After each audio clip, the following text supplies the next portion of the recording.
Señora secretaria, ¿tenemos cuenta? Sí, tenemos una larga cuenta. Démosla. Ya. Sí, mejor. Bueno, el propósito es conocer el proyecto de ley presentado por la senadora Rincón y la senadora Muñoz, que propone revocar la nacionalidad a Ricardo Esati. Para iniciar la tramitación de este proyecto hemos convocado a la senadora Jimena Rincón para que exponga ante la comisión los fundamentos del proyecto. Gracias, Senadora. gracias presidenta. Primero quiero dejar constancia que lo que nos mueve en la presentación de este proyecto que revoca la nacionalidad concedida por gracia a Ricardo Esati Andrelo no tiene nada que ver con algún proceso criminal en contra de Monseñor Ricardo Esati Andrelo, sino que tiene que ver con la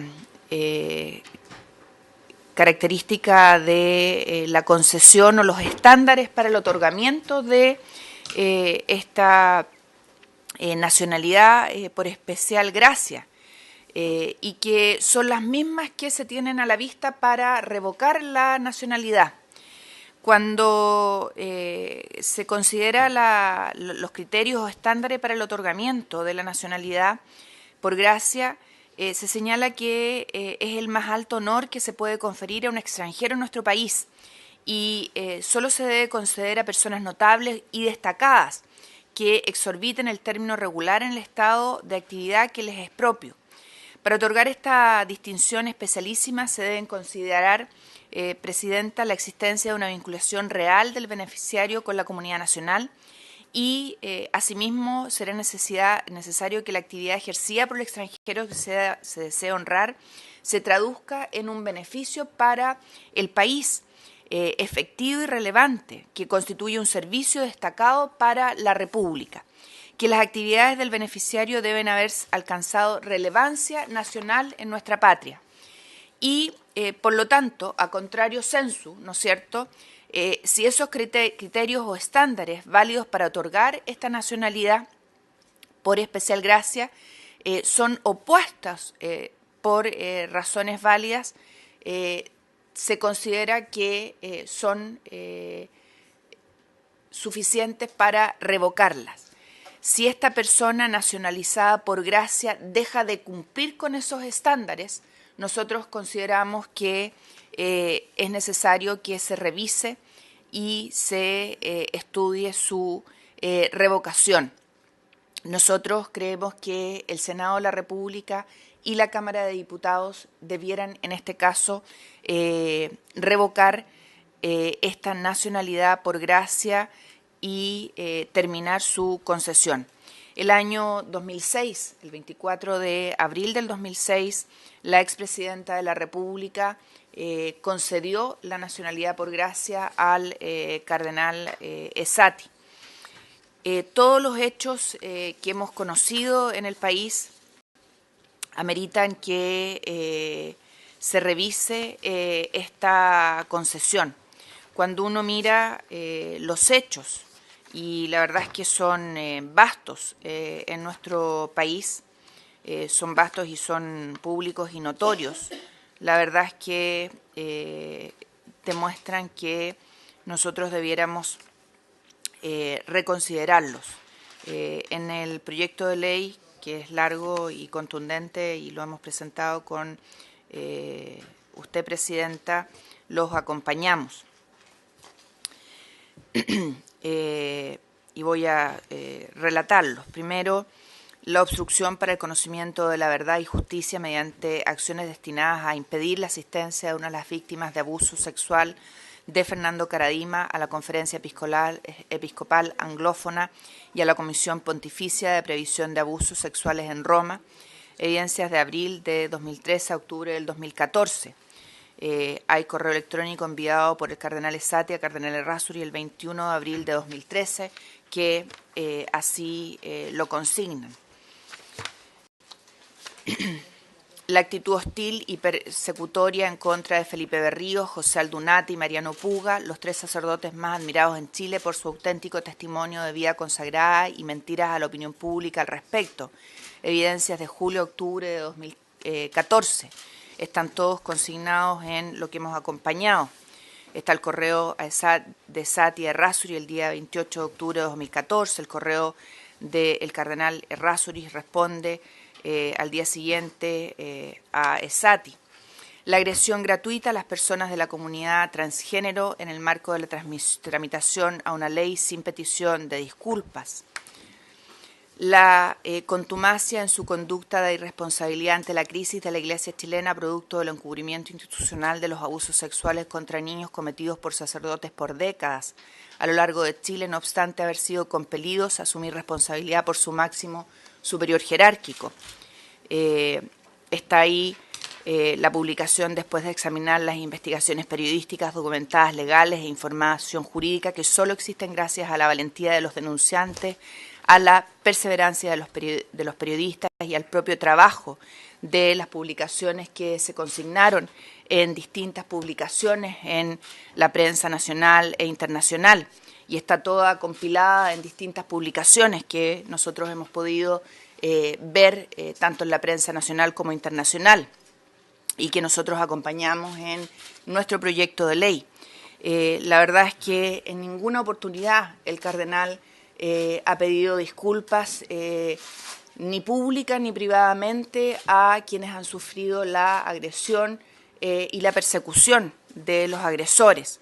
De hecho, en esta investigación se señala, comillas, la falta de presión externa permite a los líderes de la Iglesia Católica de Chile actuar con impunidad. Dejan volver al ministerio sacerdotal, por ejemplo, a sacerdotes que han sido objeto de muchas denuncias de abuso. El arzobispo de Santiago, cardenal Ricardo Saty, y estoy leyendo textual, anunció en diciembre de 2016 que Cristian Prej Bañados había cumplido los 5 años durante los cuales fue suspendido del ejercicio público del sacerdocio.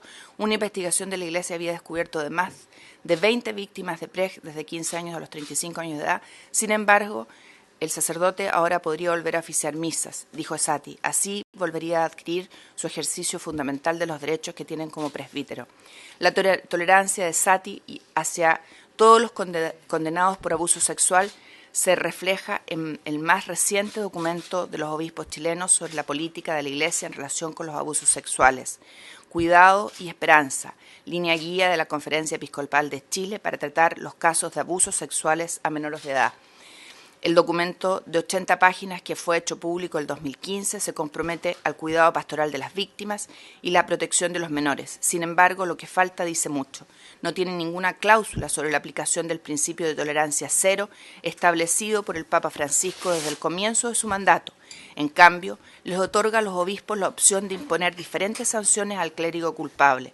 El documento tampoco contiene ningún mandato para los obispos informe de los delitos sexuales a la justicia civil. En su lugar, se les recuerda a las víctimas y a los parientes que es su responsabilidad hacer la denuncia. Por último, los protocolos se abstienen de mencionar la responsabilidad de la Iglesia acerca de las reparaciones a las víctimas. En el párrafo que aborda el tema de la reparación, se señala que la responsabilidad recae siempre en el clérigo que ha sido declarado culpable. El documento es una muestra palmaria de la disonancia entre la Conferencia Episcopal Chilena y el principio de tolerancia cero con los abusos, definido como el curso de acción de vida de la cabeza de la Iglesia Católica. O sea, lo que manda la Iglesia, desde la cabeza de la Iglesia, respecto de lo que debiera ser aquí, en nuestro país, no se condice desde el punto de vista de lo que debió haber hecho la principal figura de nuestra principal autoridad en nuestro país y lo que terminó siendo su conducta. Y por eso, Presidenta, nos parece que lo que debió haber sido su conducta como una persona que debió haber tenido estándares, que eran los que debían haber sido su principal línea de acción, que era lo que ameritaba su nacionalidad concedida por gracia y que ameritaba ese reconocimiento especial, no fue lo que siguió en su vida y por lo tanto nos parece que no la hace merecedora de mantener este reconocimiento y por lo tanto creemos pertinente que el Congreso revise hoy día esta concesión y se le revoque. eso es lo pertinente y por eso esta presentación, Presidenta. Muchas gracias, senadora Rincón. Por cierto, como patrocinante de la moción, comparto plenamente los fundamentos, el sustento que hemos tenido para presentar este proyecto de ley y creo que inicia una etapa importante en que el Parlamento se pueda hacer cargo de revisar este honor que entrega el país a extranjeros que, como bien se dice, benefician, sirven al país en momentos en que ese estándar se pierde. Y en este caso, lo que ha sucedido con el señor Ricardo Esati, e incluso esta moción con la senadora Rincón la presentamos antes que tuviese que declarar como imputado y de encubridor de los hechos de abuso sexual en la Iglesia, fue con anterioridad a aquello, y amerita aún más hoy día, dentro de los considerandos de esta iniciativa, también la situación actual en que se encuentra Monseñor Esati. Así es que, por cierto, es de la mayor relevancia esta comisión. El senadora Rincón la ha asumido hoy día para conocerla y para entrar en tramitación durante el mes de agosto, invitando a las autoridades correspondientes, al ministro de Justicia, para poder avanzar y presentarla con prontitud a la sala para que sea tramitada y ojalá despachada con un gran respaldo en la sala. Cuando uno ve, Presidenta, que el Papa Francisco, por su parte, y lo dice nuestra presentación, ha afirmado a todos los religiosos los elementos que deben mantener fuertes en la vida consagrada a Dios, y cito textual el punto 7 de nuestra presentación, ha dicho que hay 3 P, que son las columnas de la vida consagrada: la plegaria, la pobreza y la paciencia. Según el Papa, la plegaria les hace regresar a Dios y les recuerda que trabajan por Dios y no por sus propios intereses ni para instituciones. La pobreza es como un muro de contención que les protege de la vanidad y el orgullo, y la paciencia consiste en afrontar las pequeñas cosas de la vida comunitaria, hasta el sacrificio de sí mismos, y llevar sobre las espaldas los problemas y sufrimientos del mundo. Y la verdad es que parece que en este caso Monseñor Esati ha olvidado las 3 P absolutamente, porque todas esas P que debieron haber estado presentes en el sufrimiento de las víctimas que han sufrido el abuso de estos personajes siniestros, sobre todo en el caso tan connotado como el de Caradima, nunca estuvieron presentes en la persecución, al menos de su persona, para esclarecer la verdad. Y cuando uno piensa en el caso de los obispos que fueron seguidores de Caradima, y nosotros presentamos junto a Jaime Quintana, el senador Rossi y el senador Walker, aquel proyecto de ley del año 2010 para la imprescriptibilidad de los delitos, justamente por ese caso, Monseñor Esati nunca ayudó a esclarecer la verdad, y han pasado los años y todavía estamos tratando de saber qué es lo que allí ocurrió. Yo, Presidenta, me excuso, tengo que concurrir a la Comisión de Economía que presido y tenemos ahí otros proyectos que... Muchas gracias, senadora Rincón. Ofrezco la palabra, senador Navarro.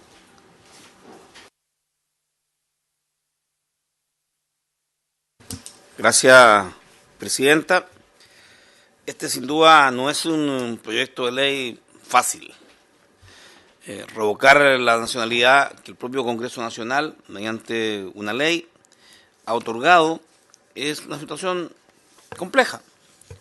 Se trata entonces de revisar por qué lo que el 24 de abril del 2006, en la ley 20.100, la cual confirió el honor que le hace el Congreso Nacional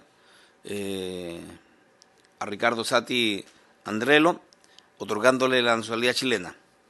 En esa ocasión concurrieron un conjunto importante de factores que determinaron de que el Congreso Nacional votara a favor de esta nacionalidad por gracia. 12 años después, la situación ha variado, porque ha variado la conducta de quien recibió este máximo honor que puede ser conferido a un extranjero. El máximo honor es otorgar la nacionalidad. Y quiero señalar de que el conjunto de elementos que ha planteado la diputada Jimena Rincón, la senadora Jimena Rincón, fuimos también diputados con Jimena, dan cuenta de hechos reales, concretos, no cuestionables, porque son de amplio conocimiento público, que pueden variar en la intensidad de la percepción de lo mismo, pero nunca en el fondo. En el fondo hay un consenso nacional, en mi opinión, que da cuenta que la actuación de la Iglesia y de la alta jerarquía de la Iglesia no ha estado ajustada a los parámetros éticos, morales y confesionales de la propia Iglesia Católica, y de que se ha configurado en los hechos una asociación ilícita de la alta jerarquía de la Iglesia Católica para ocultar la información relativa a delitos que están consagrados en nuestra legislación y que son de los más reprobables, reprochables y graves que pueden existir, que es el abuso sexual en contra de niños. Yo he presentado un proyecto de ley en el año 2011 que busca que la denuncia de estos delitos no sea a la jerarquía de la Iglesia Católica, que sea como la Constitución lo establece, a los organismos que la Constitución le ha entregado la prerrogativa y la facultad de recibir dichas denuncias. Y quiero, Presidenta, solo mencionar el artículo número 7 de la Constitución de la República. Los órganos del Estado actúan válidamente previa investidura regular de sus integrantes, dentro de su competencia y en la forma que prescribe la ley. Ninguna magistratura, ninguna persona, ni grupo de personas pueden atribuirse, ni aun a pretexto de circunstancias extraordinarias, una autoridad o derecho que los que expresamente se hayan conferido en virtud de la Constitución y las leyes de esta Constitución. Todo acto en contravención de este artículo es nulo y originará las responsabilidades y sanciones que la ley señale. ¿Por qué digo esto? Porque esta situación que hoy día nos tiene discutiendo este proyecto de ley no es nueva. Es lamentable y dolorosamente no es nueva. Se arrastra por décadas y claramente en un mundo globalizado, moderno, en donde las comunicaciones hacen que muy pocas verdades puedan permanecer ocultas, pero particularmente en una ciudadanía mucho más sensible, mucho más empoderada en sus derechos, la situación de la violación de esos derechos se ha expresado con mayor fuerza. En este caso particular, el proyecto de ley del año 2011, que hoy día está en el Senado, en la Comisión de Constitución, Legislación y Justicia, buscaba establecer que los delitos que pudiera conocer la jerarquía de las iglesias fueran puestos inmediatamente a disposición de la Fiscalía, del Ministerio Público o de la autoridad competente encargada para tal efecto de la búsqueda de justicia. En mi opinión, la comisión que conformó la Iglesia Católica respecto a recibir esta denuncia era completamente inconstitucional y tuvo el resultado que tuvieron. Yo lamenté mucho la renuncia de don Alejandro Goich, a quien conocí en Biobío, en Concepción, en una larga lucha contra la dictadura, pero la comisión que él encabezó no tuvo resultados, no ejerció el rol para el cual la Iglesia le encomendó. Y por tanto, el proyecto de ley buscaba que si hay un abuso sexual denunciado y alguien de la jerarquía de la Iglesia lo conoce, debe ponerlo en manos inmediatamente del Ministerio Público, de Carabineros, de la PDI, de la autoridad competente. Y quiero recordar, Presidenta, de que en ese año concurrí a la casa sacerdotal de Monseñor Errázuriz, le entregué el proyecto en sus manos, discutimos los contenidos del proyecto largamente. Monseñor Errázuriz señaló de que era partidario de que esto fuera anunciado a la justicia, pero que el proceso previo debía ser un proceso con secreto sumario para no dañar la honra de las personas. Y el proyecto de ley que hubiera resuelto muchos de estos temas, porque si había una denuncia hecha a una autoridad eclesiástica, esta debía ponerlo de manera inmediata en manos de la Fiscalía, en manos del Ministerio Público, no fue tramitado. Yo creo que primó allí una condición que es la que hoy día da origen a esta revocación de la nacionalidad, pero que afecta más allá de Monseñor Ricardo Sati, que involucra a la jerarquía en su conjunto.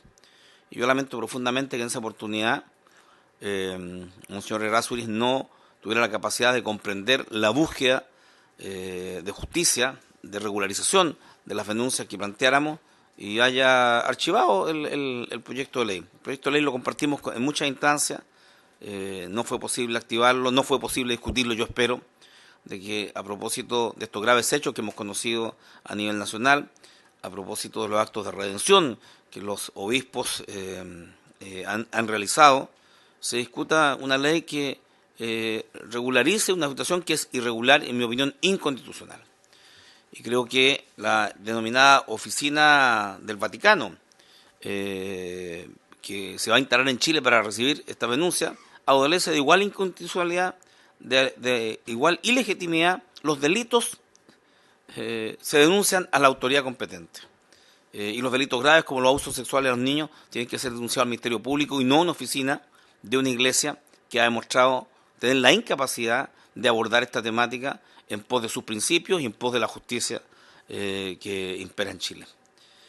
Dicho eso, Presidenta, quiero señalar de que el proyecto de ley tiene un fundamento que hemos escuchado de parte de la senadora Jimena Rincón, que establece claramente que ha habido una conducta impropia, pero yo diría también ilegal. La pregunta que uno tiene que hacerse, que daba cuenta de mi proyecto de ley, ¿por qué una autoridad de la Iglesia va a recibir la denuncia de un abuso sexual, de una violación a un niño, y no va a entregar los antecedentes al Ministerio Público cuando hay un violador, sea sacerdote o sea un civil cualquiera? Y aquí lo que ocurrió es lo hecho que hay sacerdotes que han violado a los niños, que han cometido delitos.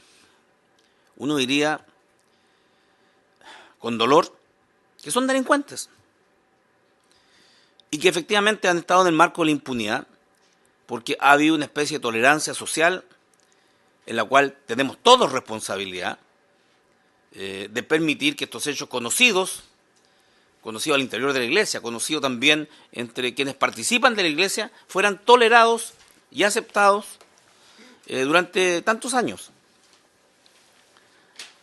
Y yo quiero entonces señalar de que yo espero de que estos procesos judiciales, con la información que hoy día los obispos tienen, que las autoridades de la alta jerarquía de la Iglesia Católica tienen, sea puesta a disposición del Ministerio Público y se investigue a fondo.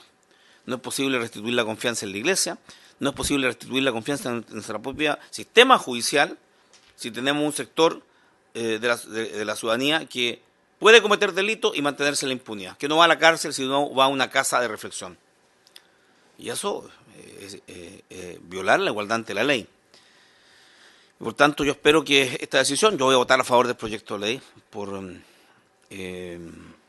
revocar la nacionalidad a Monseñor Ricardo Sati, porque creo que ha sido parte de lo que yo he denominado una asociación ilícita para encubrir delitos cometidos por sacerdotes en Chile, como ha ocurrido lamentablemente también en el mundo entero. Lo da cuenta las iglesias del mundo entero de que esta no es una situación que solo puede afectar a Chile. En Estados Unidos, en Inglaterra, en Australia, en Canadá, es innumerable el listado de países en donde delitos de igual naturaleza han sido ocultados de manera sistemática.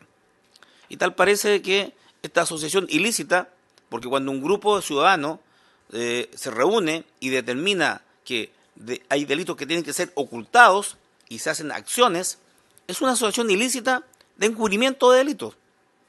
Y yo espero entonces de que esto sea investigado. Eso es, Presidenta. Gracias, senador Navarro.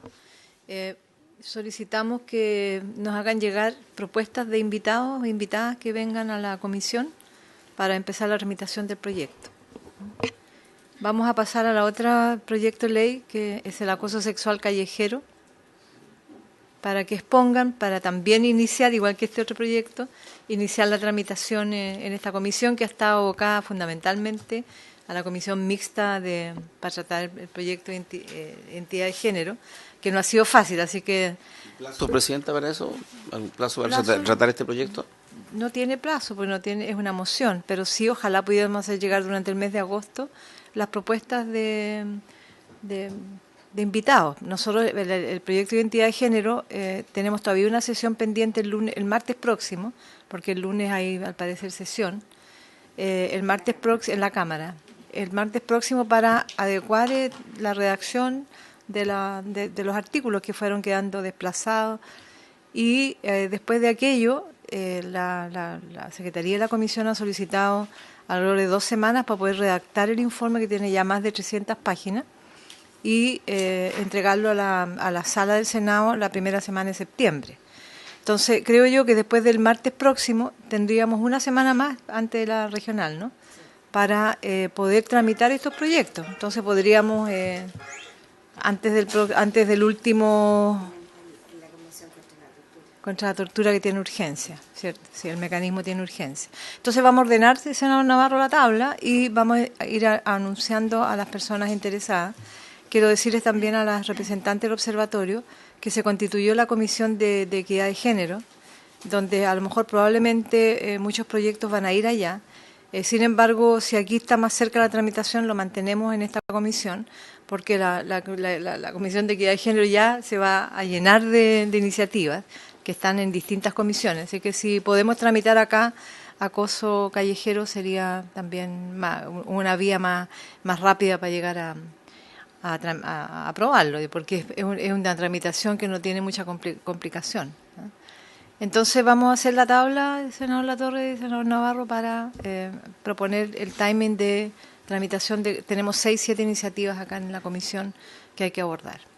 Entonces yo le ofrezco la palabra a los representantes del Observatorio de Acoso Sexual Callejero. Nos cuentan quiénes son. Hola, buenos días, senadores, presidenta. Muchas gracias. Mi nombre es María José Guerrero. Soy la presidenta del Observatorio contra el Acoso Callejero. Vengo acompañada de Javiera Prieto, abogada del área jurídica del mismo observatorio. En primer lugar, OCAC Chile, por sus siglas, es una fundación que tiene, en noviembre de este año cumplimos 5 años, que nace con una demanda ciudadana respecto a la violencia sexual en espacios públicos. Sin embargo, hoy día trabajamos acoso sexual también en espacios privados y sobre todo también nuevamente haciendo eco a esta demanda ciudadana por acosos laboral, acosos en el establecimiento educacionales y acoso online. El acoso sexual o cualquier tipo de violencia sexual se define de la misma forma que cualquier tipo de prácticas con una connotación sexual y que es sin consentimiento, vale decir, sin, ¿no es cierto?, el permiso de la persona que la está sufriendo. Específicamente, cuando hablamos de acoso callejero, estamos hablando de un tipo específico que se caracteriza porque es una persona desconocida que la hace y en espacios públicos o de acceso público, como puede ser, por ejemplo, el medio de transporte, y que además tiene una posibilidad de generar malestar tanto físico como social, que no quiere decir y que no se entienda que cada una de las prácticas de acoso sexual callejero implica un malestar de manera inmediata, sino que a nivel general. Vale decir, las mujeres generamos, por ejemplo, distintos tipos de estrategias de transporte, ¿no es cierto?, dependiendo de la hora, cómo nos vestimos, cómo hablamos, a quién miramos. Lamentablemente, no se mueve, ahí sí. Lamentablemente no se mueve.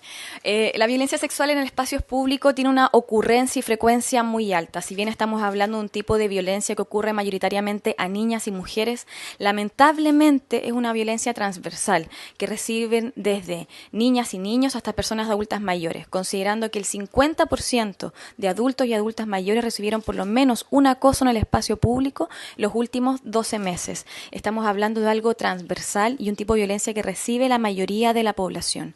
El punto clave, eso sí, es la frecuencia de las mujeres jóvenes.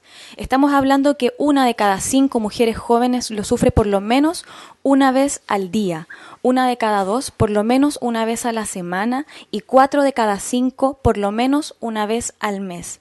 ¿En qué se traducen estas cifras? En que el acoso sexual callejero en nuestro país comienza en promedio a los 12 años de edad, lo cual significa que al momento de cumplir 25 años, solamente desde los 12 a los 25, si te acosan por lo menos una vez a la semana, habrás recibido más de 600 actos de acoso sexual callejero.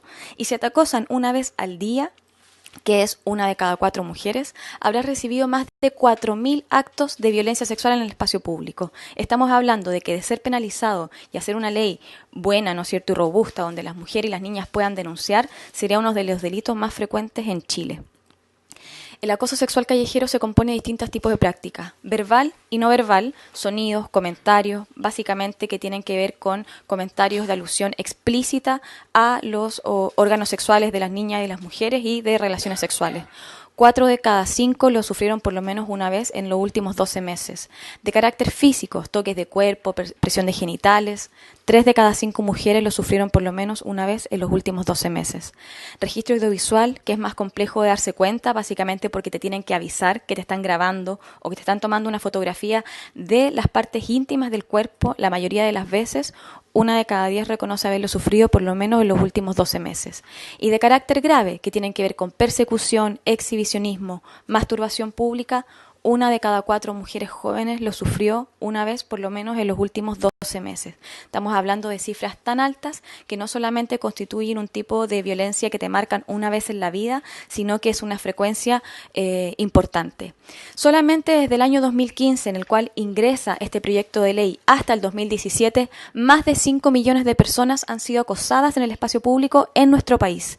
87% de ellas son mujeres y más de 40.000 niños y mujeres entre 9 y 14 años también han sido víctimas de este tipo de violencia sexual. La frecuencia es abismante. Lamentablemente, el acoso sexual callejero tiene un aspecto negativo tajante en nuestra constitución de persona y de sujeto de derecho. Reduce nuestra calidad de vida, modifica costumbres, crea inseguridad específica en los lugares y crea inseguridad en general. Las mujeres andamos menos en la noche en la calle, utilizamos después de 1 hora menos el transporte público porque el miedo efectivamente a ser víctima de violencia sexual es algo real. Afortunadamente, cada día tenemos mucha más aceptación de la sociedad en general sobre efectivamente que esto es una violencia y que debe ser sancionada. Más del 90% de la población de nuestro país sancionaría de cualquier forma todos los tipos de acoso sexual en el espacio público.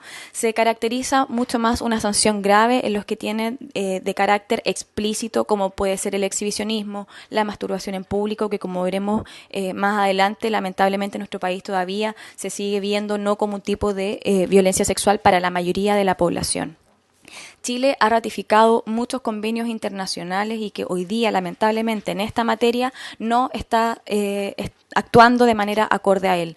La Declaración Universal de los Derechos Humanos, el Pacto Internacional de Derechos Civiles y Políticos, la Convención sobre la Eliminación de todas las formas de discriminación contra la mujer, la Convención Interamericana para prevenir, sancionar y erradicar las violencias contra las mujeres.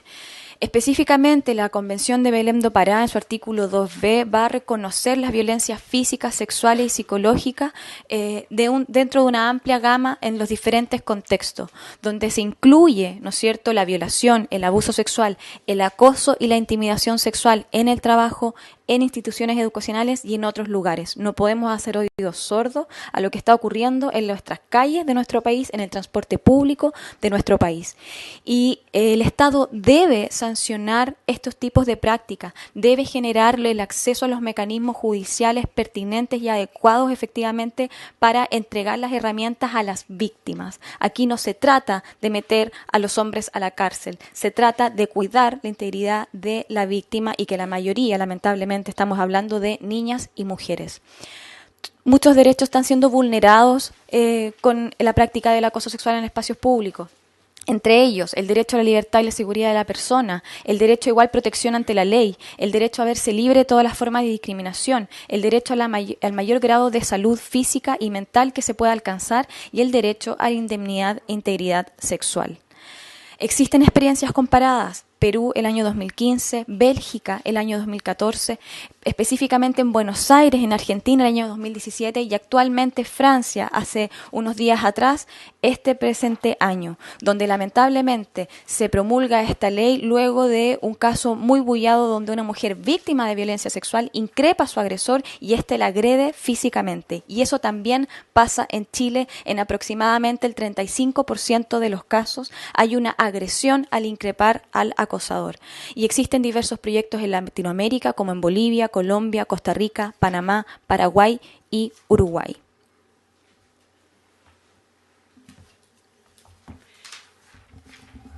Buenos días, estimada comisión. Le voy a ver para alcanzar a... Bueno, como señalaba María José, tenemos diversas convenciones internacionales y tratados internacionales ratificados por Chile que establecen deberes para el Estado, deberes de proteger y de sancionar la violencia sexual en espacios públicos y en todo tipo de ámbitos. Pero nuestra legislación está al debe. Nosotros hemos investigado y los delitos y tipos penales actuales no dan respuesta a esta situación. Entonces, quiero analizar distintos tipos penales, como el tipo penal de el delito de ofensas al pudor y las buenas costumbres, que está contenido en el artículo 373 del Código Penal, que versa como el que ofendiere la moral y las buenas costumbres y será merecedor de cierta pena. Para nosotros creemos que este delito tiene muchas falencias. Primero, no describe la conducta efectivamente sancionada, por lo que constituye una ley penal en blanco.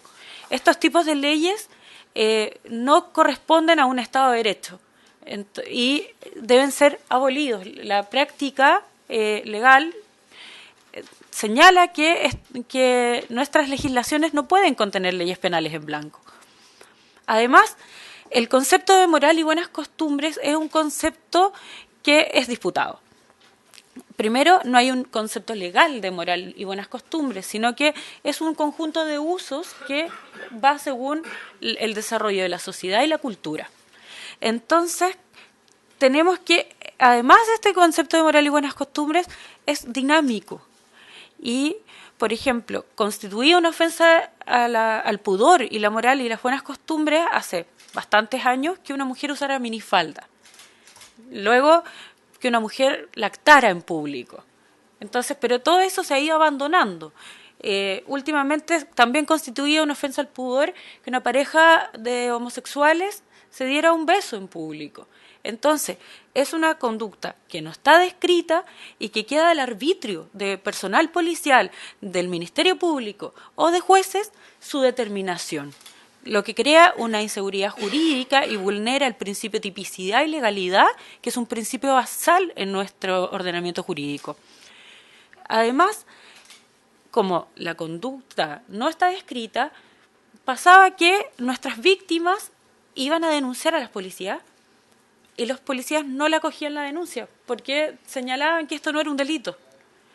Entonces, tenemos muchísimas víctimas que las policías no acogieron su denuncia y que se sintieron revictimizadas y no entendidas y no amparadas por el sistema penal chileno. También podemos analizar el delito de abuso sexual, que hay que hacer una distinción entre mayores y menores de 14 años, porque cuando son menores de 14 años, el tipo penal se satisface solo con un acto de connotación sexual, ¿ya? Pero tenemos el problema con las mayores y los mayores de 14 años, porque para que se satisfaga el tipo penal, se necesita estar en una hipótesis de comisión. Entonces, el delito de abuso sexual debe ser cometido por algunas de las hipótesis de comisión del artículo 361 o 362 del Código Penal, que establecen los delitos de violación o estupro. Entonces, el abuso sexual, si es cometido con uso de fuerza o intimidación, o aprovechándose de la incapacidad de la víctima para oponer resistencia, o aprovechándose de su inexperiencia sexual, o incluso de alguna discapacidad, entre otros, por nombrar alguna de estas hipótesis, ahí estaríamos en presencia del delito de abuso sexual.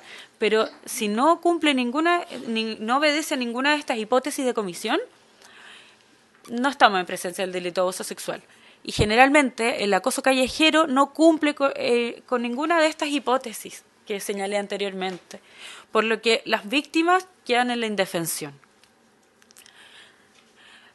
El otro problema que nos convoca es el tema de las grabaciones. Tenemos dos tipos penales que se aplican para menores de 18 años, que son el artículo 366 quinquies y de producción de material pornográfico infantil, y el 374 bis de almacenamiento y difusión de material pornográfico infantil. Como lo señala el mismo texto, es para menores de 18 años. Entonces, conductas como la grabación de partes privadas y genitales de una víctima es atípico. Por ende, no podemos hacer ni siquiera una denuncia. Solamente si la víctima es menor de 18 años puede estar amparado por este sistema penal. Y así tenemos muchas víctimas en indefensión. No podemos las policías no pueden hacer arrestos en flagrancia a personas que estén grabando a una mayor de edad. Ante el silencio legislativo en este ámbito, las municipalidades han salido a prestar su buena voluntad. Y esto demuestra además la intención de todos los actores del sistema para que esta situación sea regulada y que finalmente sea ley.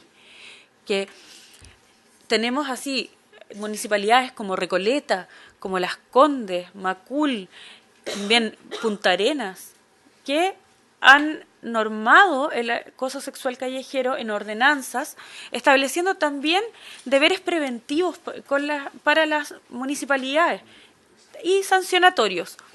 Pero creemos que algo que vulnera la violencia sexual no debe ser competencia de un juzgado de policía local, sino que el bien jurídico protegido por este delito debería ser la integridad e indemnidad sexual, por lo que el llamado a conocer de estas causas son los tribunales de garantía y la justicia penal ordinaria. Así hemos visto que, por ejemplo, como el delito de las ofensas al pudor y las buenas costumbres, el sujeto pasivo de ese delito es la sociedad toda, no es la persona víctima del delito. ¿Qué proponemos? Proponemos que en este proyecto de ley que establece un delito y otras faltas. El único delito que tiene nuestro proyecto de ley con sanción de pena corporal ese es una ampliación del delito de abuso sexual sin obedecer esta hipótesis de comisión que les señalé anteriormente, sino que el tipo se baste y se satisfaga con la acción sexual con connotación sexual. ¿Ya? Repite lo último, por favor. Sí, perdón. Repite lo último, por favor. Ya, que el tipo se satisfaga por esta acción sexual, que debe tener connotación sexual, el tipo penal. Entonces, obviamente sin el consentimiento de la víctima y todo lo demás que hablamos. También este tipo penal, que sería la ampliación del delito de abuso sexual, contempla los agarrones, las tocaciones, los manoseos y los punteos, roces también, todo lo que sufren actualmente mujeres en el metro. También la pena es una pena muy mínima, porque nosotros no buscamos criminalizar a la persona que acosa, sino que creemos que esto es una labor educativa y que la ley debe impulsar un cambio cultural. Pero en definitiva necesitamos algo sancionatorio para compeler a las personas que están acosando en la calle para que se abstengan de esta situación. Como les decía, también tipifica faltas y las faltas van desde 1 a 20 UTMs, dependiendo de qué es lo que se cometa. Así como el acoso verbal y no verbal, que puede estar consistido en gestos obscenos, tendrá una multa de 1 UTM. También la captación de imágenes o grabaciones de partes privadas del cuerpo sin el consentimiento de la víctima, se establece una multa de 5 a 10 UTM y en el caso de que estas fueran difundidas por cualquier medio, esta multa se dobla, llegando de 10 a 20 UTMs.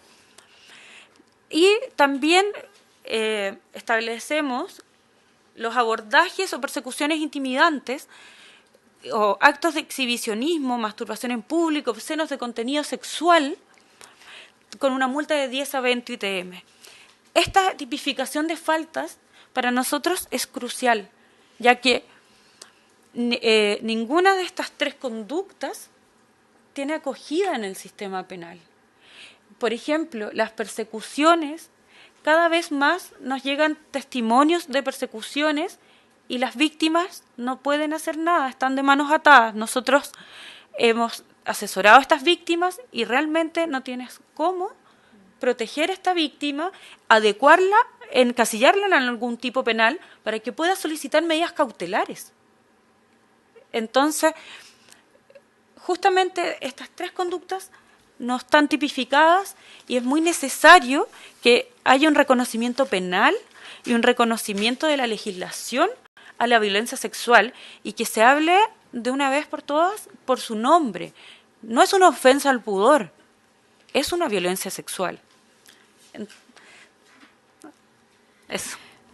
Finalmente es importante hablar que hay muchos mitos en relación a la violencia sexual en los espacios públicos, estos miedos de que finalmente, primero, por ejemplo, que se vulnera la libertad de expresión de las personas en agasajar a alguien, y la verdad es que la libertad de expresión es un derecho humano, pero no sobrepasa otros derechos humanos.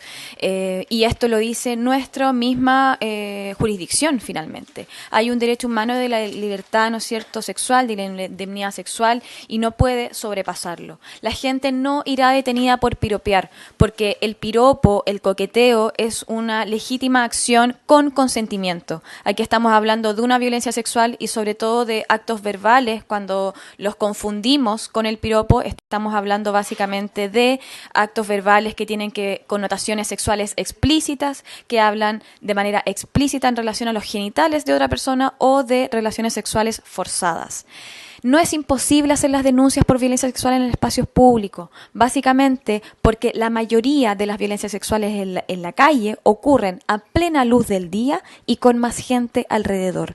Chile ha invertido de manera generalizada en seguridad ciudadana, donde hay cámaras, hay seguridad, los espacios semipúblicos como el metro, por ejemplo. Tenemos muchas formas de efectivamente probar este tipo de sucesos. Las violencias sexuales en general, lamentablemente, ocurren, y lo hemos visto en estos últimos años, en la plena impunidad del conocimiento. Las violaciones ocurren con plena impunidad del conocimiento de las familias. Las violencias sexuales en los espacios educativos ocurren en plena impunidad del contexto. Lo hemos visto. Sale un caso y muchas personas salen comentando que lo sabían u otras que lo han sufrido. En la calle pasa exactamente lo mismo. Saquemos el mito de que esto ocurre por andar solas o porque ocurre en un callejón. La violencia sexual ocurre a plena luz del día, con testigos y un contexto, y el testigo es un medio probatorio también por excelencia. Eso, muchas gracias. Bueno, muchas gracias por la exposición. Lamentablemente tenemos ya a las 10 de la mañana sesiones en otras comisiones, pero los colegas, si quieren hacer unas preguntas, que no se topen con los horarios ya a las 10 hay comisión, 10 y media otra. Pero le agradecemos muchísimo esta intervención. Hay un proyecto de acoso sexual que hemos presentado varios parlamentarios, donde es importante que ustedes lo miren para que dentro de esa disposición lo transformen en un delito, porque hoy día el acoso sexual en general no es un delito, es una Exacto. falta y está radicada a nivel laboral y una tramitación prácticamente administrativa en la Dirección del Trabajo. Entonces sería bueno que pudiéramos hacer conversar esa iniciativa con esta propuesta también, independiente que esta tenga una tramitación propia para tener esta tipificación que es tan urgente y necesaria. Senador Navarro. Presidenta, conformamos la Comisión de Trabajo junto a usted durante largos años en la Cámara de Diputados. Y el acoso sexual laboral tuvo un larguísimo debate. Tardó más de 12 años en salir de la Cámara de Diputados, habiendo opiniones distintas para salvaguardar que no hubiera injusticias y que en definitiva el sistema funcionara. Yo soy un convencido y apoyamos desde siempre, junto con la entonces diputada Muñoz, sancionar el acoso laboral de manera drástica. Y mi impresión es que se aprobó la ley y ha operado más de manera disuasiva que ejecutorial.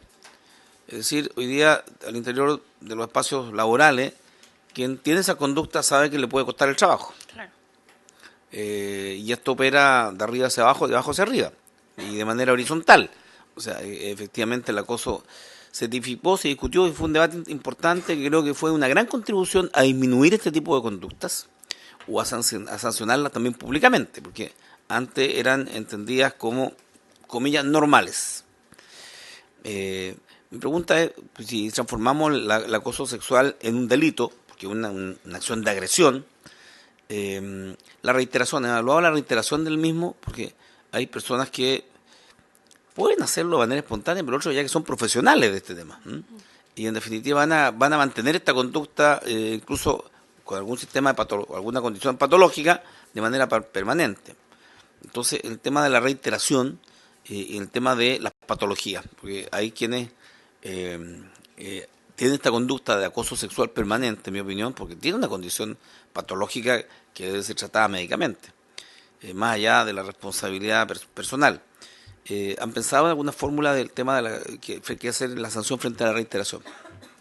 Bueno, nuestro sistema penal contempla, por ejemplo, en el caso de la suspensión condicional del procedimiento, que con este tipo de pena de prisión menor en grado mínimo, establece que se pueden llegar a condiciones. Por ejemplo, una de las condiciones para suspender una causa de acoso sexual callejero podría ser que se sujete un año a un tratamiento psiquiátrico, ¿ya?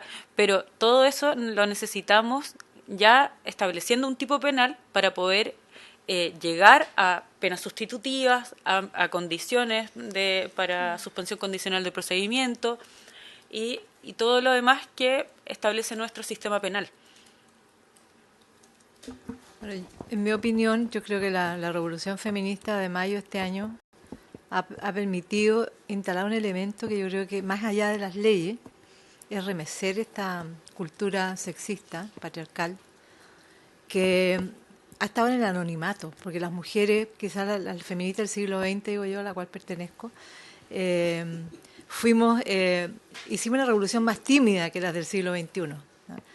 Buscamos igualarnos en derechos a través de la ley, luchamos por la educación, participar en política, pero hoy día yo creo que se ha ido en una radicalidad que es muy importante y creo que este proyecto apunta a aquello, ¿no? En que hay que remecer un sistema cultural y eso es muy complejo, no se logra solo desde la ley. Entonces, cuando las mujeres denuncian, yo creo que es muy importante cuando se rompe la normalidad del acoso, porque lo que les pasa a las mujeres es que dicen, bueno, mira, a lo mejor yo me estoy imaginando, o es la minifalda, o la culpa, que es el escote. Entonces eso, yo creo que hoy día las mujeres se han atrevido, porque también es como violento para una mujer denunciar lo que le ha pasado, ¿no?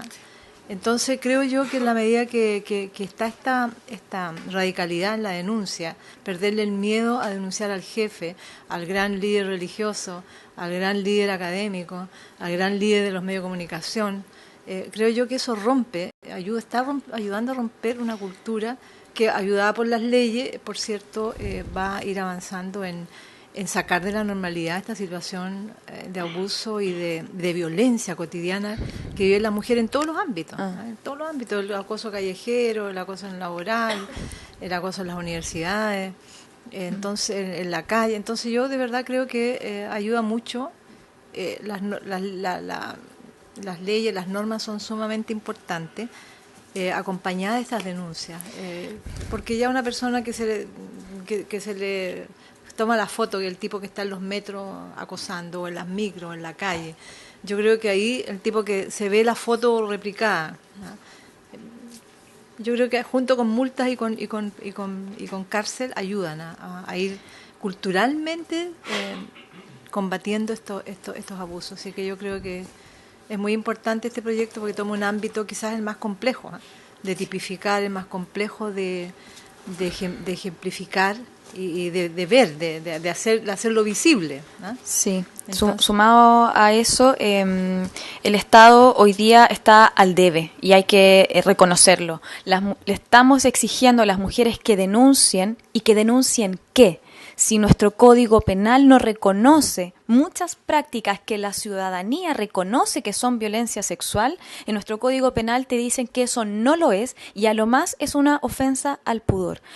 Nuestro Estado tiene que reconocer, tiene que generar las leyes, no solamente en un tema prohibitivo y sancionatorio, sino que preventivo. ¿Cómo le exigimos al Ministerio Público? ¿Cómo exigimos en los colegios? ¿Cómo exigimos en las universidades que los protocolos estén a la altura? Si a nivel normativo el Estado no lo está.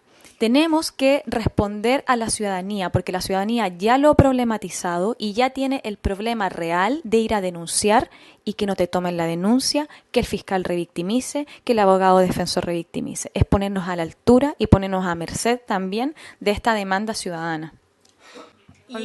Ay, disculpe. Y es una lógica además en todos los delitos de violencia sexual que antes incluso de recibir denuncias, las policías o los entes que reciben denuncias, es que duden. Lo primero que se pone es en duda el relato de la víctima. Y esto no pasa en otros delitos, como en delitos contra la propiedad, contra el patrimonio. Entonces, el proceso de denunciar un delito sexual es mucho más revictimizante y es de hecho mucho más perverso que denunciar cualquier otro tipo de delito. La Torre, senador Navarro, y cerramos porque estamos en la... Gracias, Presidenta. Lo habíamos conversado en alguna audiencia. En el fondo, ya las ordenanzas municipales de algunos municipios no ya están avanzando en esto, lo cual es un signo, ¿no?, de cambio cultural a nivel local.